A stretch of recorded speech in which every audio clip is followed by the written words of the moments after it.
नमस्कार। मेरा देश सुन रहा है। राष्ट्र की आवाज 130 करोड़ लोगों की एक ही आवाज, आपके साथ मैं हूं सरफराज। मैं सरफराज सैफी आपको बताना चाहता हूं, आज सबसे पहले अपने दर्शकों का शुक्रिया अदा करना चाहता हूं। राष्ट्र की आवाज का आज 200वां एपिसोड है। 200 दिन से लगातार आपके साथ, आपके प्यार, आपके विश्वास ने मेरा और मेरी पूरी टीम का हौसला बढ़ाया है। आगे भी आपसे यही उम्मीद करता हूं। आपका साथ हमेशा से मिलता रहेगा, आगे भी मिलता रहेगा। उम्मीद करता हूं कि राष्ट्र की आवाज का यह कारवां यूं ही आगे बढ़ता रहेगा। मैं आपकी आवाज इसी बुलंदी के साथ उठाता रहूंगा जैसे सालों से उठाता रहा हूं। राष्ट्र की आवाज की शुरुआत देश के प्रधानमंत्री नरेंद्र मोदी के देवघर दौरे से करना चाहता हूं। प्रधानमंत्री नरेंद्र मोदी ने देवघर को दोहरी सौगात दी है। सावन से ठीक पहले बाबा भोलेनाथ की नगरी देवघर की दो सबसे बड़ी जरूरत पूरी की है। लंबे वक्त से झारखंड में देवघर में एम्स की जरूरत महसूस की जा रही थी।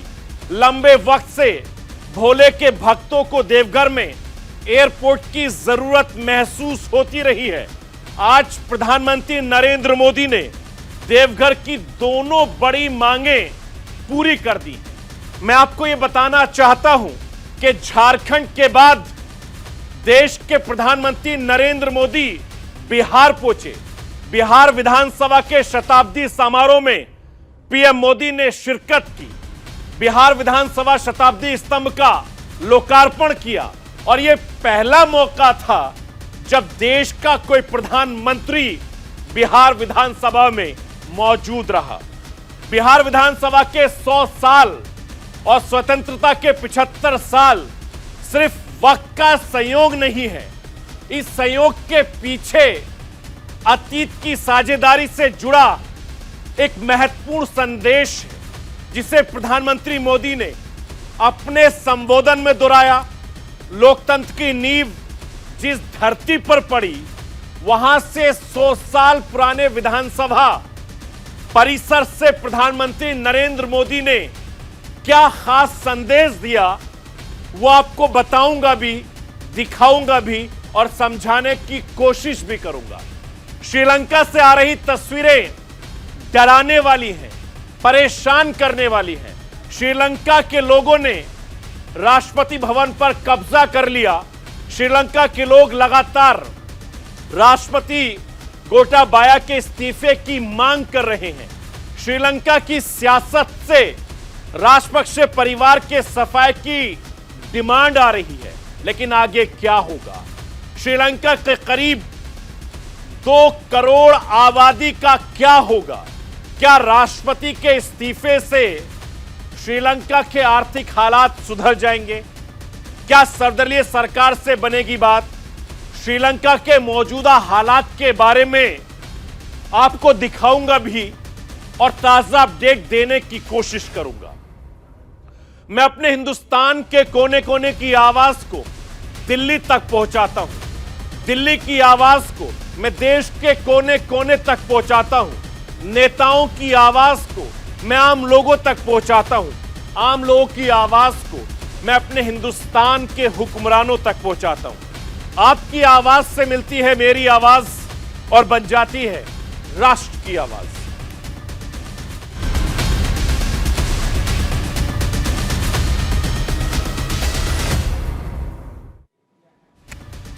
झारखंड के लिए आज का दिन बेहद खास रहा।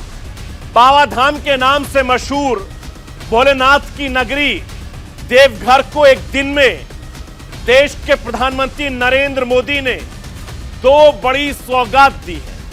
देश के प्रधानमंत्री नरेंद्र मोदी ने देवघर एयरपोर्ट का उद्घाटन किया।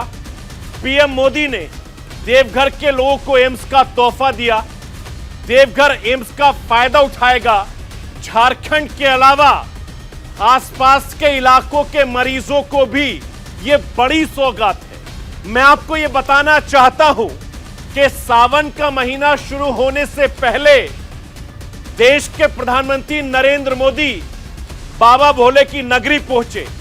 हर हर महादेव के नारे के साथ झारखंड के विकास को तेज रफ्तार देने की यहां पर कोशिश की गई और इसका जीता जागता नमूना यह था कि देश के प्रधानमंत्री नरेंद्र मोदी ने एम्स से लेकर एयरपोर्ट की एक बड़ी सौगात दी। और जिस तरीके से मैं अपने दर्शकों को यह बताने की कोशिश कर रहा हूं कि झारखंड में जिस तरीके से विकास हो रहा है, उससे साफ है कि आने वाले वक्त में देश के प्रधानमंत्री नरेंद्र मोदी का यह तोहफा बहुत खास होने वाला है। इससे न सिर्फ झारखंड के लोगों को फायदा होगा, बल्कि झारखंड से सटे दूसरे राज्य और दूसरे जिलों को भी बेहद खास होगा। क्योंकि बाबा धाम की नगरी से भोलेनाथ की नगरी को जिस तरीके से देश के प्रधानमंत्री ने एक बड़ा तोहफा दिया है, इससे यह तस्वीर साफ है कि देश के प्रधानमंत्री नरेंद्र मोदी, केंद्र की सरकार देश के अलग अलग राज्यों का विकास चाहती है।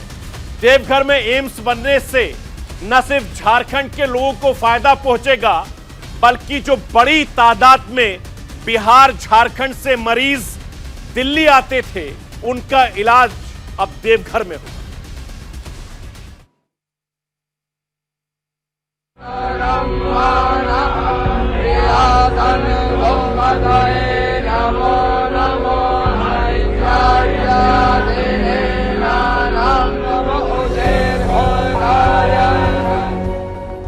सावन शुरू होने से ऐन पहले महादेव के महाभक्त पीएम मोदी एक बार फिर बाबा के दर पर पहुंचे। पीएम मोदी ने बाबा बैद्यनाथ के दर पर हाजिरी लगाई और पूरे विधि विधान से महादेव की पूजा की।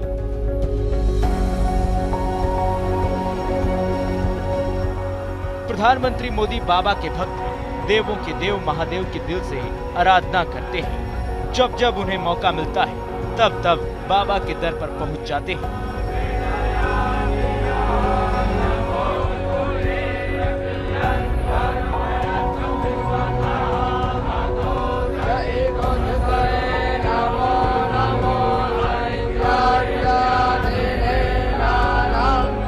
बाबा धाम देवघर में पहुंचे पीएम मोदी ने पहले देवघर को एयरपोर्ट की सौगात दी।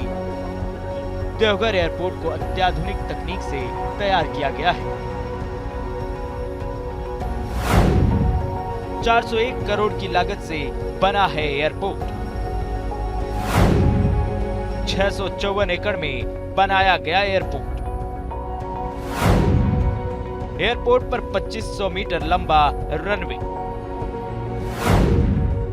यात्रियों की एंट्री के लिए 2 पॉइंट। 6 चेक इन पॉइंट से यात्रियों को मिलेगी सुविधा। 200 यात्रियों के एक साथ बैठने की व्यवस्था। एयरबस 320 रखने की व्यवस्था। झारखंड के विकास को गति देने का सौभाग्य मिला है। बाबा बैद्यनाथ के आशीर्वाद से आज 16,000 करोड़ रुपए से अधिक के प्रोजेक्ट्स का लोकार्पण और शिलान्यास हुआ है। इनसे झारखंड के आधुनिक कनेक्टिविटी, ऊर्जा, स्वास्थ्य, आस्था और पर्यटन को बहुत अधिक बल मिलने वाला है। हम सभी ने देवघर एयरपोर्ट को और देवघर एम्स, इसका सपना लंबे समय से देखा है। ये सपना भी अब साकार हो रहा है। साथियों, इन प्रोजेक्ट से झारखंड के लाखों लोगों का जीवन तो आसान होगा ही, व्यापार कारोबार के लिए, टूरिज्म के लिए, रोजगार स्वरोजगार के लिए भी अनेक नए अवसर बनेंगे। विकास की इन सभी परियोजनाओं के लिए मैं सभी झारखंड वासियों को बहुत बहुत बधाई देता हूं, अनेक अनेक शुभकामनाएं देता हूं। किसी मकान को, किसी महल को बनाने के लिए मजदूरों की बहुत बड़ी भूमिका होती है, लेकिन आमतौर पर देखा गया है कि वो महल या मकान बनने के बाद उसमें रहने वाले लोग मजदूरों को भूल जाया करते हैं। उसी प्रकार ये झारखंड देश को अग्रणी बनाने के लिए आज से नहीं, बरसों से अपना योगदान दे रहा है। अपना छाती फाड़कर लोहा, कोयला, अनेक खनिज संपदाएं बरसों से देश को उपलब्ध करा रहा है।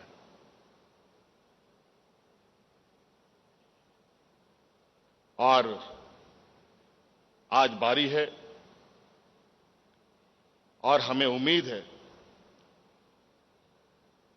जिस तरीके से आज इस एयरपोर्ट को हम लोगों ने बनाया है, लगभग 600 एकड़ जमीन इसमें अधिग्रहित हुई है और भी इसको बड़ा करना है। 300 से भी अधिक परिवार इसमें विस्थापित हुए हैं। मैं उन विस्थापित परिवारों का भी शुक्रिया अदा करता हूं जिन लोगों ने आज अपनी जमीन देकर इस एयरपोर्ट को यहां स्थापित करने का अहम भूमिका निभाया। एयरपोर्ट के अलावा भी पीएम मोदी ने देवघर को कई सौगात दी। पीएम मोदी ने 250 बेड के एम्स का भी उद्घाटन कर दिया।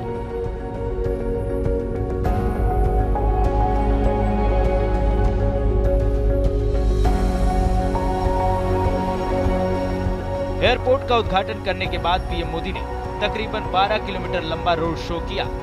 रोड शो के दौरान पीएम मोदी को देखने के लिए झारखंड की जनता भी क्रेजी दिखी और जनता का अभिवादन करने के लिए पीएम मोदी भी। जनता जनार्दन का अभिवादन करने के बाद पीएम मोदी पहुंचे बाबा बैद्यनाथ धाम में, जहां उन्होंने महादेव का जलाभिषेक किया और मंत्रोच्चार के साथ पूजा की।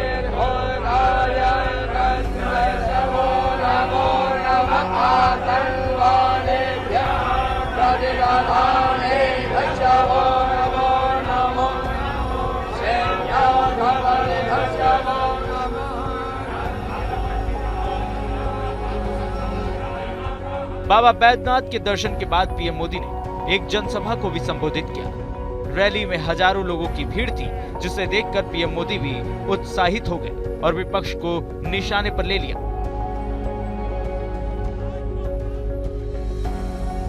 आज बाबा धाम में मैं आपसे एक सवाल करना चाहता हूं। आप मुझे जवाब देने की जरूरत नहीं है, लेकिन मन में सोचिए, आज जो काम हो रहे हैं, देश यही है, लोग यही है, दफ्तर वही है, अफसर वही है, तो क्या पहले होने चाहिए थे कि नहीं होने चाहिए थे? ये काम पहले होने चाहिए थे कि नहीं होने चाहिए थे? कौन रोकता था उनको? भाइयों बहनों, इसका एक बड़ा कारण था। सरकारें कुछ होती हैं जिसके दिल में सेवा भाव नहीं, सत्ता भाव भर जाता है,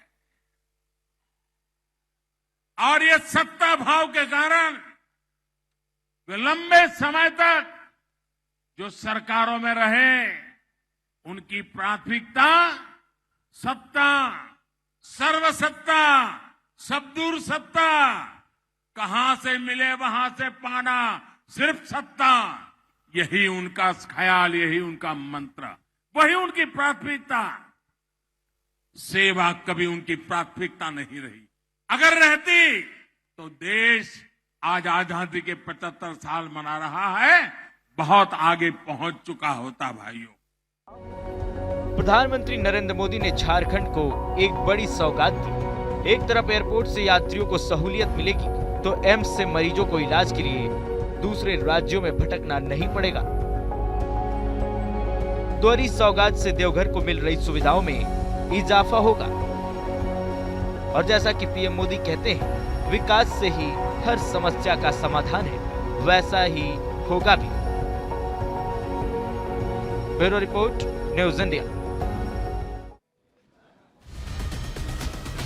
तो देश के प्रधानमंत्री नरेंद्र मोदी बिहार विधानसभा के शताब्दी समारोह में शामिल हुए।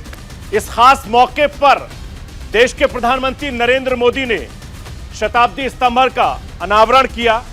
इस शताब्दी कार्यक्रम में राज्यपाल फागू चौहान, मुख्यमंत्री नीतीश कुमार, बिहार विधानसभा अध्यक्ष विजय सिन्हा और विपक्ष के नेता तेजस्वी यादव भी इस खास कार्यक्रम में मौजूद रहे। इस दौरान प्रधानमंत्री नरेंद्र मोदी ने सूबे की उपलब्धियों को गिनाते हुए बिहार को मदर ऑफ डेमोक्रेसी बताया। पीएम मोदी ने कहा कि बिहार मजबूत होगा तभी देश मजबूत होगा। Largest democracy of the world, हम दुनिया की सबसे बड़े लोकतंत्र है और हम भी उसी को स्वीकार कर लिया है बार बार सुनने के कारण। मैं आज भी दुनिया के मंच पर जब भी जाता हूं, बड़े गर्व से कहता हूं कि विश्व में लोकतंत्र की जननी ये भारत है। गरीब, दलित, पिछड़े, आदिवासी और महिलाओं का उत्थान बिहार को भी तेज गति से आगे बढ़ा रहा है और बढ़ाएगा। आज बिहार विधानसभा के शताब्दी समारोह के समापन का कार्यक्रम था, जिसे देश के प्रधानमंत्री नरेंद्र मोदी की मौजूदगी में बेहद खास बना दिया। इसकी शुरुआत राष्ट्रपति रामनाथ कोविंद ने पिछले साल अक्टूबर में की थी। राष्ट्रपति रामनाथ कोविंद ने उस वक्त जिस शताब्दी स्मृति स्तंभ का शिलान्यास किया था, देश के प्रधानमंत्री नरेंद्र मोदी ने उस स्मृति स्तंभ का लोकार्पण किया है। मैं आपको यह बताना चाहता हूं कि शताब्दी स्मृति स्तंभ कई मायनों में बेहद खास है। 40 फीट ऊंचे इस स्तंभ के निर्माण में बिहार विधानसभा की खासियत का खासा ख्याल रखा गया है। बिहार विधानसभा के 100 साल पूरे हो गए हैं। इस 100 साल की यात्रा में कई महत्वपूर्ण पड़ाव भी आए हैं और मैं अपने दर्शकों को बताना चाहता हूं कि 7 फरवरी साल 1921 में बिहार विधानसभा की पहली बैठक हुई थी। तब से लगातार ये चल रही है।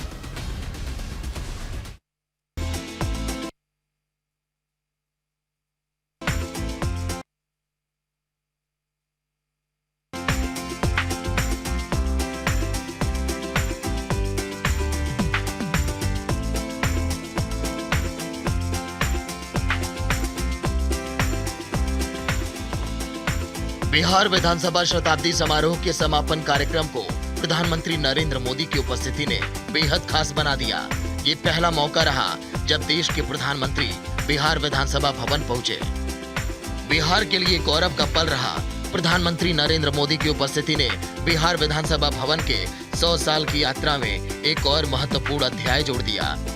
बिहार विधानसभा भवन के 100 साल पूरे होने पर पिछले साल 21 अक्टूबर को इस शताब्दी समारोह की शुरुआत की गई थी। शताब्दी समारोह का उद्घाटन राष्ट्रपति रामनाथ कोविंद ने किया था।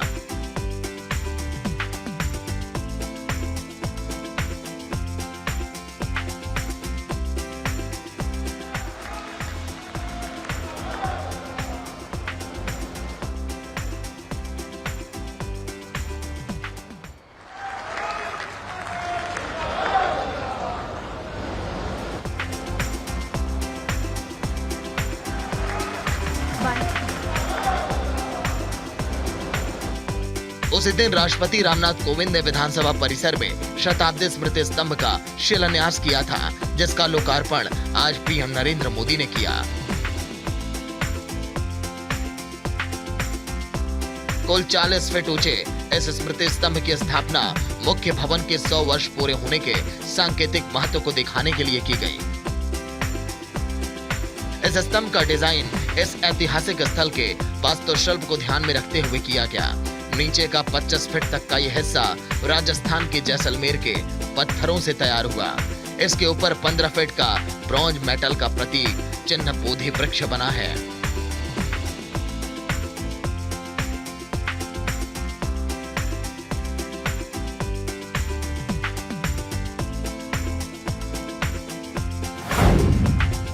इस बोधि वृक्ष में कुल 318 पंक्तियां दर्शाई गई हैं, जो 243 विधानसभा सदस्य और 75 विधान परिषद सदस्यों के प्रतीक के रूप में हैं। इसकी 38 डालियां बिहार के 38 जिलों को और तनों के माध्यम से 9 प्रमंडलों को दर्शाया गया। अष्टकोणीय स्मृति स्तंभ की चारों दिशाओं में अंजीर की लटकती 4 मालाएं हैं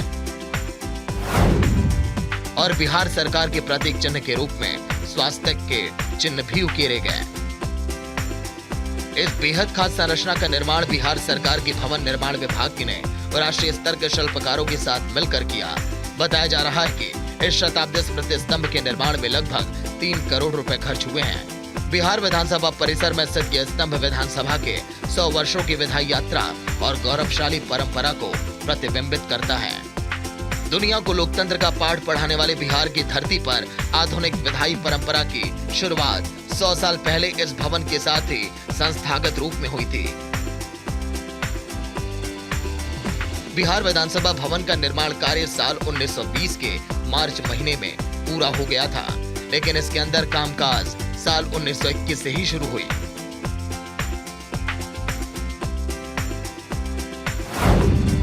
इस भवन के अंदर बिहार विधानसभा की पहली बैठक 7 फरवरी 1921 को हुई थी।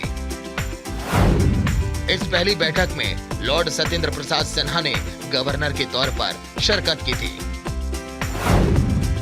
अंग्रेजों के समय में यह भवन बिहार उड़ीसा विधान परिषद के नाम से जाना जाता था। भारत सरकार अधिनियम 1919 के आने के बाद बिहार और उड़ीसा को संपूर्ण राज्य का दर्जा प्राप्त हुआ था। आजादी के बाद हुए पहले चुनाव के बाद 1952 में पहली बार विधानसभा बैठी। तब विधानसभा में 331 सदस्य थे।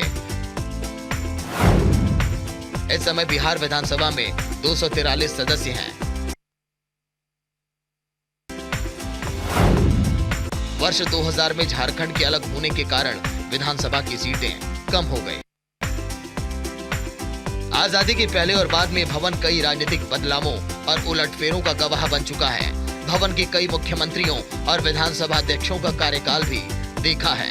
बिहार के गौरवशाली इतिहास को लगातार आगे बढ़ाने का काम किया और इस भवन ने बिहार की धरती से ही लोकतांत्रिक परंपरा की शुरुआत हुई।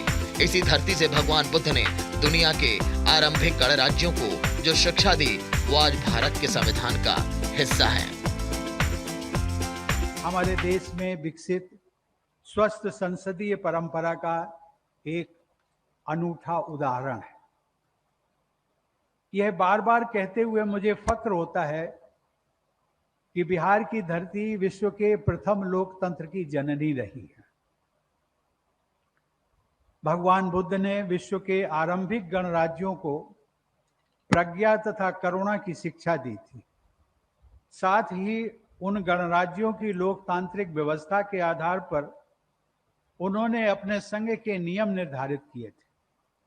संविधान सभा के अपने अंतिम भाषण में बाबा साहब डॉक्टर भीमराव अंबेडकर ने यह स्पष्ट किया था कि बौद्ध संघों के अनेक नियम आज की संसदीय प्रणाली में भी उसी रूप में विद्यमान हैं।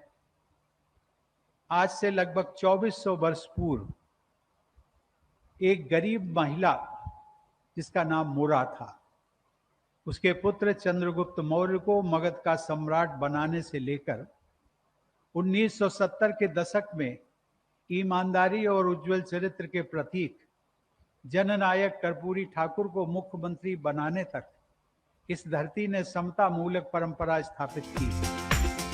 बिहार का ये विधानसभा भवन कई महत्वपूर्ण बदलावों का गवाह रहा है। श्री कृष्ण सिंह बिहार के पहले मुख्यमंत्री थे। उनके मुख्यमंत्री काल में 18 सितंबर 1947 को विधानसभा में जमींदारी उन्मूलन विधेयक पेश हुआ था। उस समय समाज के अभिजात्य और जमींदारों के अधिसंख्य प्रतिनिधि ही सदन की शोभा बढ़ाते थे। 1950 में भूमि सुधार कानून पास हुआ, जमींदारी प्रथा समाप्त हुई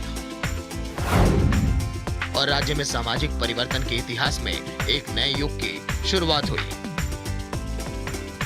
पिछले 100 साल के दौरान बिहार विधानसभा भवन में कई बदलाव किए गए, लेकिन इसकी मूल संरचना के साथ कोई छेड़छाड़ नहीं की गई।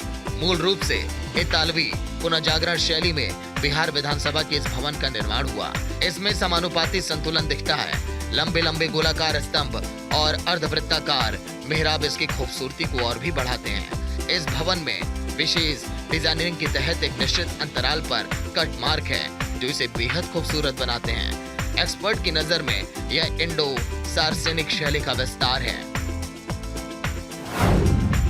वास्तुविद E.M. मिलवुड ने बिहार विधानसभा भवन की डिजाइन तैयार की। विधानसभा सदन का कार्यवाही हॉल अर्धगोलाकार शक्ल में है। विधानसभा परिसर में 3 हॉल, 12 कमरे हैं। इसकी आंतरिक संरचना 60 फीट लंबी और 50 फीट चौड़ी है। विधानसभा भवन के अगले हिस्से की लंबाई 230 फीट है।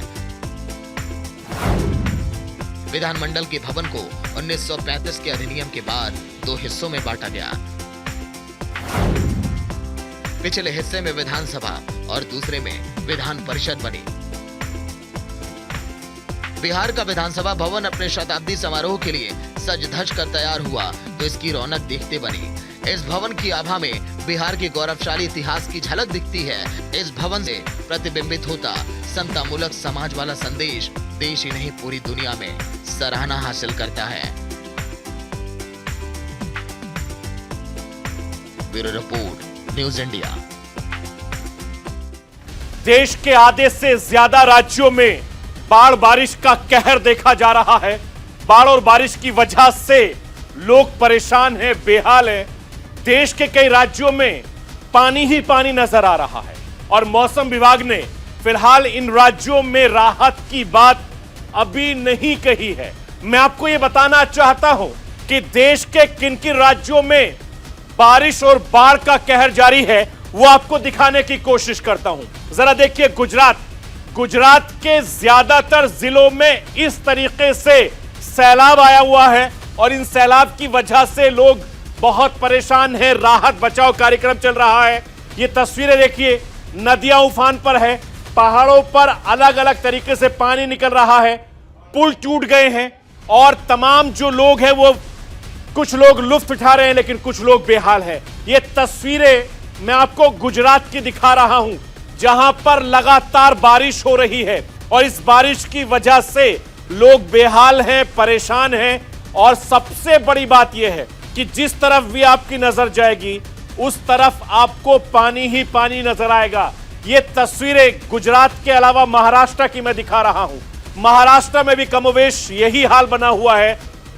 सोचिए कि आप जो शहर थे, कस्बे थे, गांव थे, जिन इलाकों में बड़ी तादाद में वासिंदे रहते थे, लोग रहते थे, लेकिन ऐसा लग रहा है कि ये पूरा का पूरा इलाका नदी समुद्र में, सैलाब में तब्दील हो गया है। और आप फ्लो देखिए पानी का कि जो नदियां हैं वो उफान पर हैं, लोगों के घर डूब चुके हैं, गाड़ियां डूब चुके हैं, मवेशी इसमें तैर रहे हैं।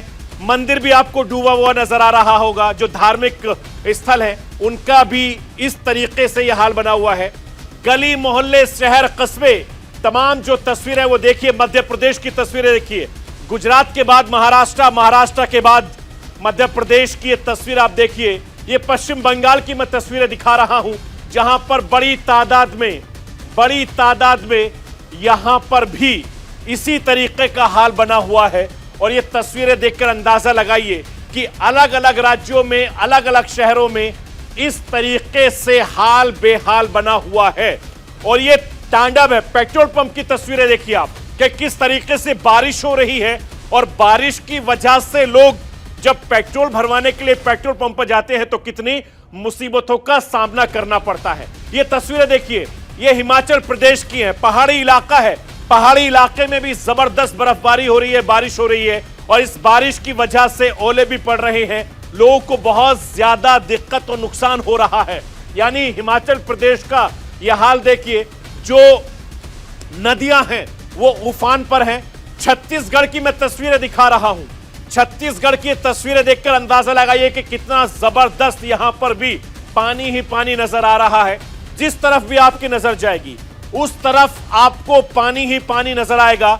यानी आसमानी आफत इस समय रुकने का नाम नहीं ले रही है और मौसम विभाग की माने तो आने वाले वक्त में अभी राहत नहीं मिलने वाली है। ये तेलंगाना की तस्वीरें देखिए, तेलंगाना में कमोवेश यही हाल है और जिस भी इलाके में आप देखेंगे वहां पर आपको तालाब ही तालाब नजर आ रहे हैं। हालांकि ये गली मोहल्ले शहर कस्बे हैं जहां पर लोग बड़ी तादाद में रहते हैं।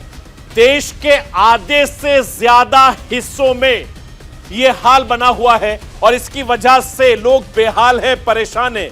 लेकिन आसमानी आफत अभी रुकने का नाम नहीं ले रही है। देश में लगातार बाढ़ बारिश की वजह से कहर बरपा हुआ है। बाढ़ बारिश की वजह से पूरब हो या पश्चिम, उत्तर हो या दक्षिण, सभी जगहों पर मूसलाधार बारिश हो रही है। पहाड़ से लेकर मैदान, हर तरफ बारिश और बाढ़ से हाहाकार मचा हुआ है। लोग परेशान हैं, सिस्टम पूरी तरीके से ठप हो गया है। मैं आपको यह बताना चाहता हूं कि गुजरात के कई जिलों में बाढ़ बारिश की वजह से बहुत ज्यादा बुरा हाल है। नदियां उफान पर है, कई गांव पानी में डूब चुके हैं। गुजरात के बड़े शहरों में लोगों का जीना मुहाल हो गया है।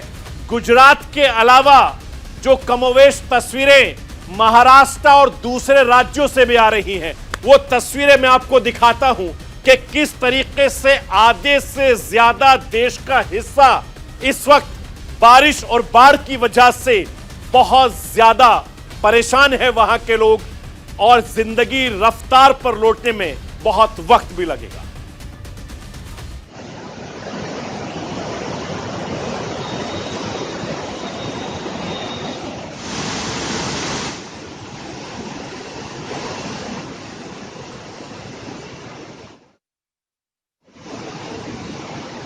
शहर शहर समंदर,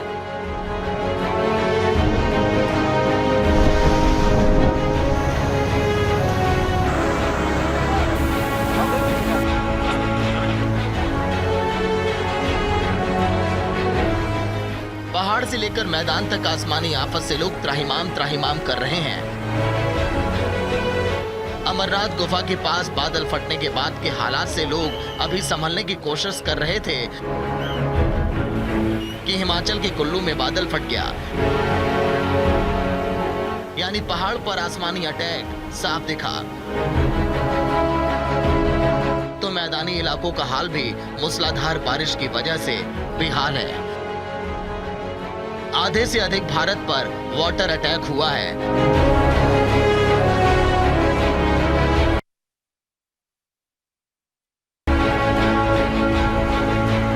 आधे से अधिक भारत में भीषण बारिश के कारण लोग हलकान हैं। सबसे ज्यादा भयावह तस्वीर आर्थिक रूप से संपन्न राज्य गुजरात में देखी जा रही है।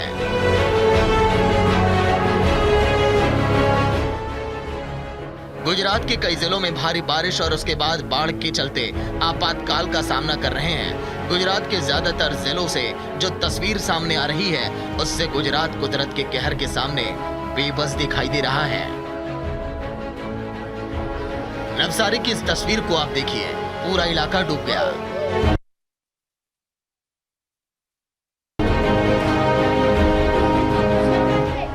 घरों की पहली मंजिल तक पानी पहुंच चुका है। पूरा इलाका पानी पानी हो गया। लोग अपने जरूरी सामान किसी तरह से निकालकर दूसरे इलाकों में ले जा रहे हैं। भारी बारिश की वजह से नवसारी में बाढ़ आ गई। पूरा नदी के जलस्तर में लगातार बढ़ोतरी हो रही है। हालात इतने खराब हैं कि जिंदगी पर खतरा मंडरा रहा है। यहाँ जो निचला जो पानी भर जाता है प्रतिवर्ष, उसमें यहाँ जो इस वर्ष में ज्यादा दिक्कत आई है लोगों को।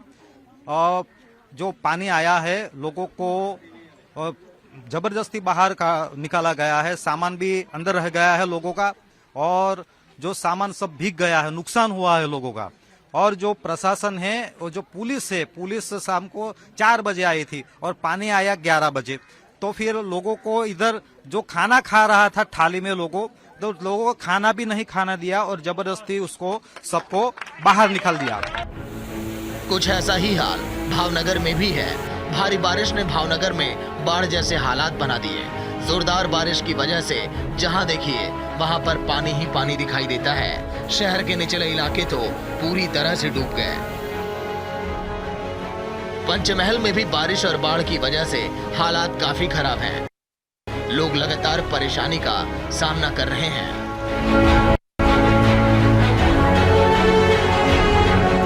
भरूच में भी हालात दूसरी जगहों की तरह ही हैं। आसमानी जल तांडव से लोग परेशान हैं। भारी बारिश और इसकी वजह से सड़क पर पानी भरने से लोगों की गाड़ियां जहां तहां फंस गई। किसी तरह से गाड़ी को निकाला गया। वहीं मूसलाधार बारिश की वजह से नर्मदा नदी उफन गई।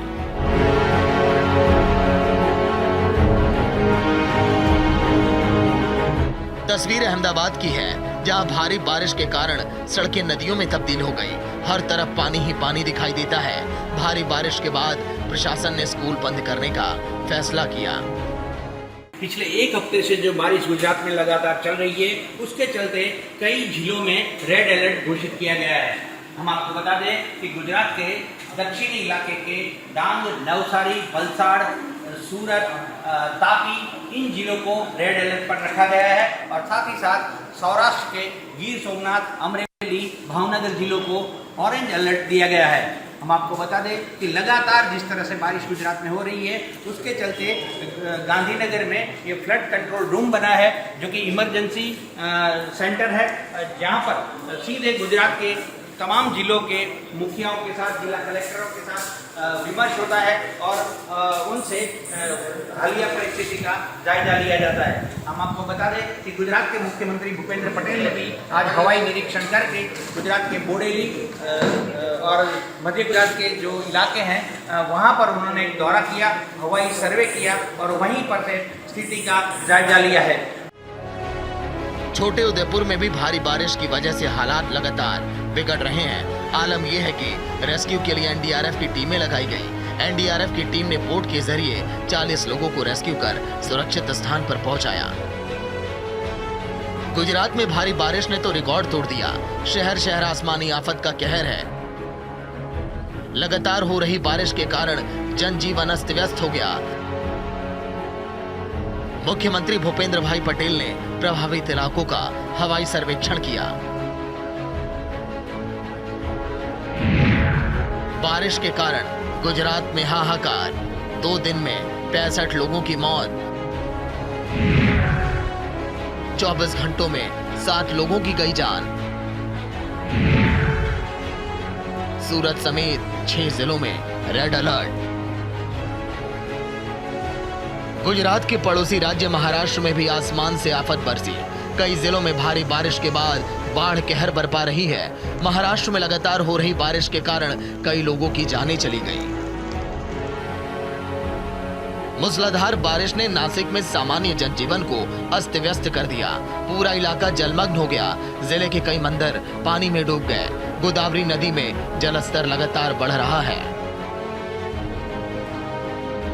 मायानगरी मुंबई में भी लगातार बारिश हो रही है, जिसका सीधा असर कामकाज पर जाने वाले लोगों पर पड़ा। हालांकि मुंबई की लाइफलाइन यानी कि लोकल ट्रेन सेवा तो प्रभावित नहीं हुई, लेकिन तेज बारिश की वजह से हाई टाइड ने मुंबई के होश उड़ा दिए।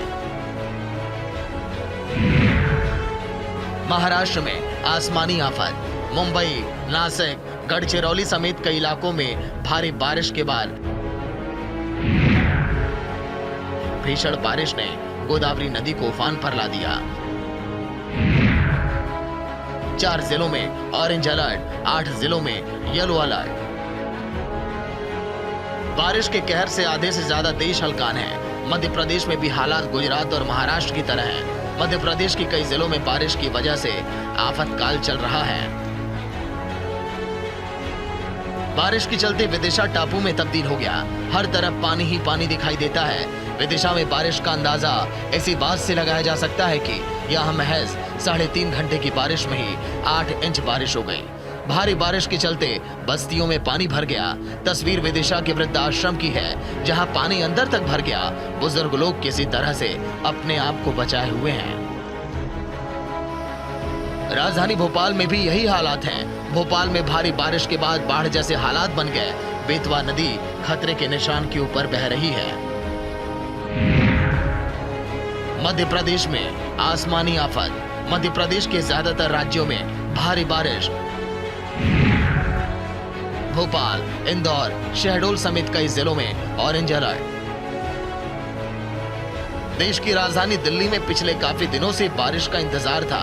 ये इंतजार मंगलवार की सुबह कुछ हद तक खत्म हुआ, लेकिन कुछ देर की हुई बारिश से जहां लोगों को उमस से राहत मिली, तो दिल्ली वालों को परेशानी का सामना भी करना पड़ा। भारी बारिश के बाद सड़कों पर लंबा जाम लग गया, जिससे लोगों को काफी परेशानी का सामना करना पड़ा।